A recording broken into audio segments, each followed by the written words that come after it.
ചാലിശ്ശേരി സെന്ററിൽ tipper lorry നിയന്ത്രണം വിട്ട് റോഡരികിലെ പറമ്പിലേക്ക് ഇടിച്ചുകയറി. അപകടത്തിൽ വൈദ്യുതി പോസ്റ്റ് തകർന്നു. ചാലിശ്ശേരി സെന്ററിൽ സലീം സോമിലിന് സമീപം ചൊവ്വാഴ്ച പുലർച്ചെ 2 മണിയോടെയായിരുന്നു അപകടം.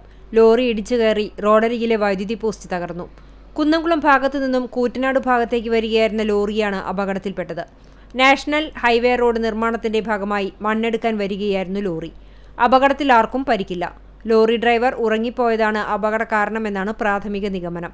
ചാലിശ്ശേരി സെന്ററിലെ സ്ഥിരം അപകട മേഖലയായ ഇവിടെ നിരവധി അപകടങ്ങളാണ് നടക്കുന്നത്. റോഡിന്റെ വീതി കുറവും ടിപ്പർ വാഹനങ്ങളുടെ മരണപ്പാച്ചിലും അപകടങ്ങൾ വർദ്ധിക്കാൻ ഇടയാക്കുന്നതായി വാർഡ് മെമ്പർ ശിവാസ് പറഞ്ഞു. കഴിഞ്ഞ ഒരാഴ്ചയായിട്ട് ഈ സംസ്ഥാന പാതയിൽ പാലക്കാട് ഗുരുവായൂർ സംസ്ഥാന പാത എന്ന് പറയുമ്പോൾ വീതി കുറഞ്ഞ റോഡാണ്. അപ്പോൾ കഴിഞ്ഞ ഒരാഴ്ചയായിട്ട് നിരവധി അപകടങ്ങൾ ഈ മേഖലയ്ക്കകത്ത് ഉണ്ടായിട്ടുണ്ട്. 2 ദിവസം മുമ്പാണ് പഴയ വില്ലേജ് ഓഫീസിൻ്റെ സമീപത്ത് വെച്ചിട്ട് ഒരു ചെറുപ്പക്കാരൻ അപകടത്തിൽപ്പെടുന്ന സ്ഥിതി ഉണ്ടായിട്ടുണ്ട്. അയാളുടെ നില അതീവ ഗുരുതരമായിട്ട് മെഡിക്കൽ കോളേജ് ആശുപത്രിയിൽ കഴിയുകയാണ്. അന്ന് തന്നെയാണ് ഈ പ്രദേശത്തുള്ള മറ്റൊരാളെ ഒരു വാഹനം തട്ടുന്ന ഒരു സ്ഥിതി ഉണ്ടായിട്ടുണ്ട്. ഇപ്പോൾ ഇതാ ഈ ടിപ്പർ ലോറിയും അപകടത്തിൽപ്പെട്ടു.